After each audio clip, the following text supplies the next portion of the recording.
Hello दोस्तों, नमस्कार। आशा करता हूँ आप सभी अच्छे होंगे। और आज की इस वीडियो में हम पढ़ने वाले हैं गुप्त साम्राज्य से जुड़े हुए 25 बहुत ही इंपॉर्टेंट क्वेश्चंस को। तो आइए बिना किसी देरी के शुरू करते हैं। गुप्त वंश की स्थापना किसने की? Option A Ghatotkacha, option B Chandragupta प्रथम, ऑप्शन सी श्रीगुप्त और ऑप्शन डी स्कंदगुप्त। तो गुप्त वंश की स्थापना दोस्तों श्रीगुप्त ने की थी। उनको ही संस्थापक माना जाता है। वो ही पहले राजा थे। इससे पहले के जितने भी पूर्वज थे वो कुषाण वंश के यहाँ पर, कुषाण शासकों के यहाँ पर सामंत हुआ करते थे। श्रीगुप्त वो पहले शासक हुए जिनको राजा बोला गया। इसके बाद इनके पुत्र घटोत्कच को भी राजा बोला गया। लेकिन महाराजाधिराज की जो उपाधि थी, जो पदवी थी, यानी कि जो बड़े क्षेत्र पर राज्य करने वाला या राज चलाने वाला जो शासक था वो थे चंद्रगुप्त प्रथम। तो इसका लेकिन सही उत्तर क्या होगा कि संस्थापक किसे माना जाता है, शुरुआत किन से हुई? तो वो थे श्रीगुप्त। दूसरा क्वेश्चन है, गुप्त वंश का वास्तविक संस्थापक किसे माना जाता है? तो ऑप्शन है आपके श्रीगुप्त, भानुगुप्त, चंद्रगुप्त प्रथम, कुमारगुप्त। तो अभी मैंने आपको बताया था कि गुप्त वंश का जो वास्तविक संस्थापक है वो उसे ही माना जाएगा जो सिर्फ राजा ही नहीं महाराजाधिराज थे, यानी कि महाराजाधिराज की उपाधि धारण करने वाले चंद्रगुप्त प्रथम। अगला क्वेश्चन है, किस गुप्त शासक ने महाराजाधिराज की उपाधि ली? अभी मैंने आपको बताया कि महाराजाधिराज की उपाधि किसने ली थी? चंद्रगुप्त प्रथम ने। तो सी ऑप्शन बिल्कुल ठीक है। नंबर 4, प्रारंभिक गुप्त शासक किनके यहाँ सामंत थे? मौर्यों के यहाँ, शकों के यहाँ, कुषाणों के यहाँ या सातवाहनों के यहाँ? तो ये जब मैं आपको वीडियो की हमने शुरुआत की थी आपको एक्सप्लेन कर चुका हूँ। शुरुआती लोग हुए हैं इस वंश के वो कुषाण शासकों के यहाँ। कुषाण शासक कौन? जो कि यूची जनजाति से थे, चाइना की तरफ से भारत में आए थे और जिनके बहुत मशहूर राजा हुए हैं राजा कनिष्क, वो कुषाण। तो उनके यहाँ ये सामंत होते थे। और समय का पहिया ऐसा घूमता है दोस्तों कि एक समय आता है जब कुषाण शासक इनके यहाँ छोटे मोटे सरदार या सामंत होते थे या इनके अधीन शासन कर रहे थे। अगला क्वेश्चन है, चंद्रगुप्त प्रथम की पत्नी कौन थी? प्रभावती, मायादेवी, कुमार देवी या संघमित्रा? तो दोस्तों याद रखना, चंद्रगुप्त प्रथम की जो पत्नी थी वो थी कुमार देवी। किस शासक ने खुद को लिच्छवी दोहित्र कहा? अब क्योंकि जो कुमार देवी का हम जिक्र कर रहे हैं ये लिच्छवी राजकुमारी थी, तो इनसे जो संतान उत्पन्न होती है वो अपने आप को लिच्छवी दोहित्र भी बोला करती है। तो जो लिच्छवी दोहित्र जिसने खुद को कहा वो सम्राट थे, वो शासक थे समुद्रगुप्त। अगला, किस भारतीय शासक को भारत का नेपोलियन कहा जाता है? चंद्रगुप्त द्वितीय, स्कंदगुप्त, घटोत्कच या समुद्रगुप्त को? तो दोस्तों भारत का नेपोलियन जो बोला जाता है वो समुद्रगुप्त को बोला जाता है। ऐसा माना जाता है उन्होंने उत्तर के 9 बड़े शक्तिशाली राजाओं को और दक्षिण के 12 शक्तिशाली राजाओं को पराजित किया था। माना यह भी जाता है कि उन्होंने अपने जीवन में कोई भी जंग या कोई भी युद्ध नहीं हारा था। तो भारत का नेपोलियन उन्हें ही कहा जाता है। कौन सा गुप्त शासक अपने दरबार के नवरत्नों के लिए विख्यात था?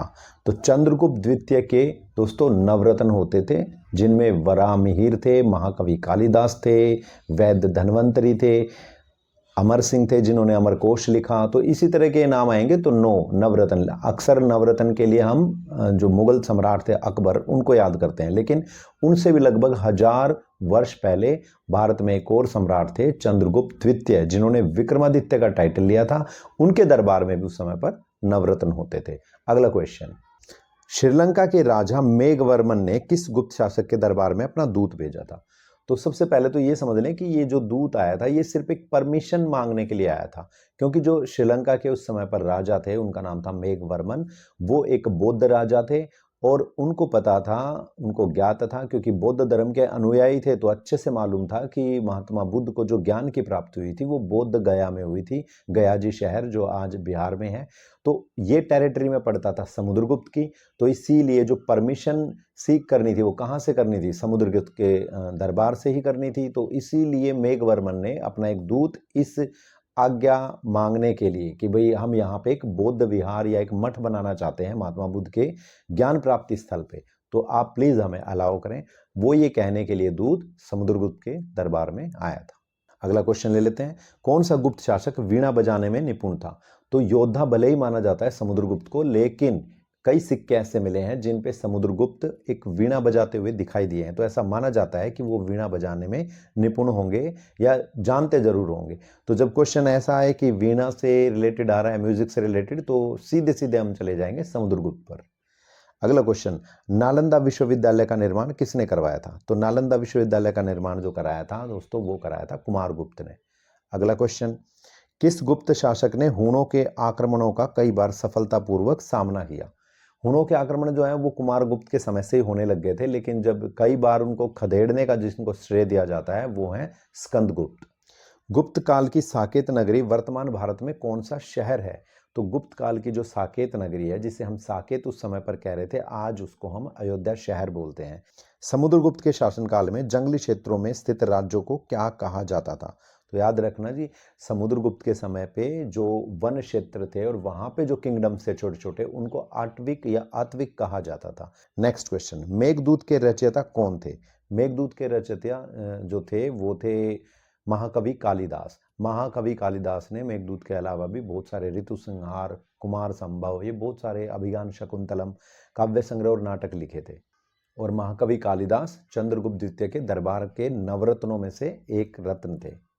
चीनी यात्री फाहियान किसके दरबार में आया? तो चीनी यात्री फाहियान जो आया था, जिसने फो को की या फो को ची नाम की एक पुस्तक लिखी थी, वो लगभग 10 से 11 साल भारत में रहा और वो चंद्रगुप्त द्वितीय के समय में भारत आया था। चंद्रगुप्त द्वितीय ए। अगला क्वेश्चन है, चंद्रगुप्त द्वितीय ने किस शहर को अपनी दूसरी राजधानी बनाया? मथुरा, उज्जैन, सूरत, हम्पी। तो ऑप्शन बी जो है आपका, उस समय पे ये शहर उज्जैनी नाम से था। यहाँ ऑप्शन में उज्जैन आया, कोई बात नहीं। तो ऑप्शन जो है बी वो करेक्ट होगा, दूसरी राजधानी जो थी वो थी उज्जैन। अगला क्वेश्चन है, सती प्रथा का पहला साक्ष्य कहाँ से मिला है?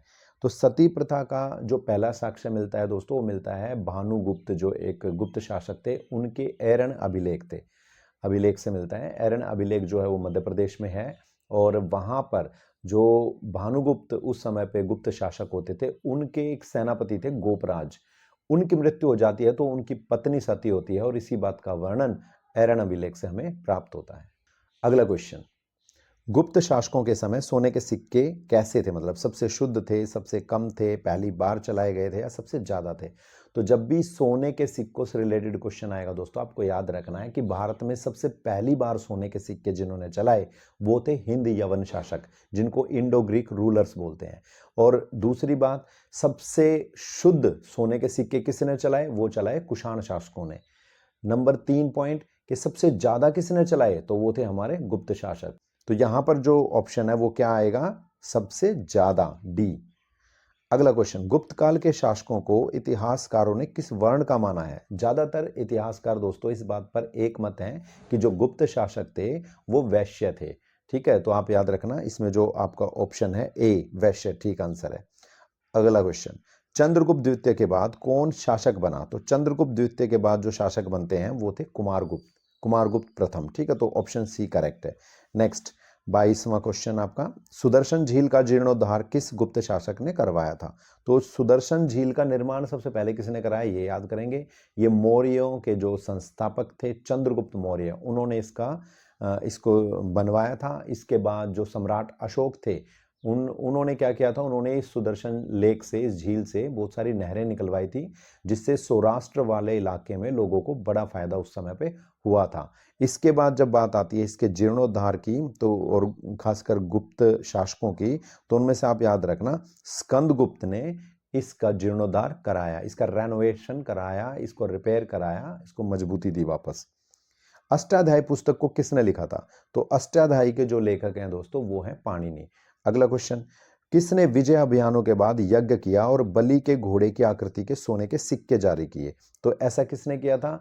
पहले अश्वमेघ यज्ञ किए, फिर उसके बाद बलि के जो घोड़े होते हैं उनके आकृति के साथ सोने के सिक्के जारी किए, और उन्होंने कम से कम 6-7 तरह के सोने के सिक्के जारी किए थे।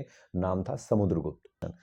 और आखिरी क्वेश्चन आज का, गुप्त राजकुमारी प्रभावती गुप्त की शादी कहाँ की गई थी? तो चंद्रगुप्त द्वितीय की लड़की थी प्रभावती गुप्त, और जो गुप्तक एम्पायर था उन्हीं के पड़ोस में एक थे कर्नाटका की तरफ वाकाटक किंगडम, और वो बहुत शक्तिशाली था। लेकिन यहाँ पर चंद्रगुप्त द्वितीय ने क्या किया था, वैवाहिक संबंध स्थापित किए और अपनी पुत्री का विवाह वाकाटक राजकुमार उस समय पे रुद्रसेन के साथ कर दिया था। और अनलकीली क्या होता है, रुद्रसेन की डेथ हो जाती है। तो एक तरह से वाकाटक राज्य को उन्हीं की बेटी संभाल रही होती है और एक हम कह सकते हैं कि इनडायरेक्ट वे में चंद्रगुप्त द्वितीय ही वाकाटक किंगडम को भी संभाल रहे थे। तो दोस्तों ये थे हमारे 25 क्वेश्चंस। उम्मीद करता हूं आपको बहुत अच्छे लगे होंगे। वीडियो देखने के लिए आपका बहुत बहुत धन्यवाद। Thank you so much. जय हिंद, जय भारत।